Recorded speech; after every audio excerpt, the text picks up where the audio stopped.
আর dear viewers, যারা video দেখছেন, আপনার কিডনিটা ভালো আছে এটা জানার জন্য আপনি কি কি টেস্ট করবেন। ধরেন আমাদের দুই পাঁচরে দুটা কিডনি আছে। কিডনি আমার শরীরে কি কাজ করে?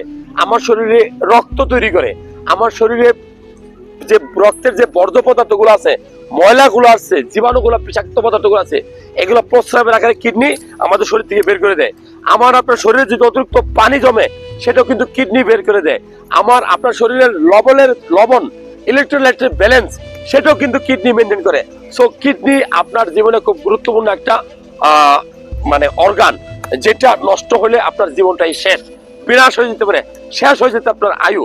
সো আপনার কিডনি ভালো আছে কিনা জানতে হলে আপনি প্রথমে যে টেস্টটা করবেন, নাম্বার 1 সিরাম ক্রিয়েটিনিন, নাম্বার 2 যে টেস্টটা করবেন সিরাম ইউরিক অ্যাসিড, নাম্বার 3 যে টেস্টটা করবেন ইউরিক অ্যাসিড, নাম্বার 4 যে টেস্টটা করবেন ইউরিন আরএ, নাম্বার 5 যে টেস্টটা করবেন একটা আলট্রাসোনোগ্রাম। সো আপনার কিডনিটা ভালো আছে কিনা এটা দেখে নেওয়ার দায়িত্ব আপনার।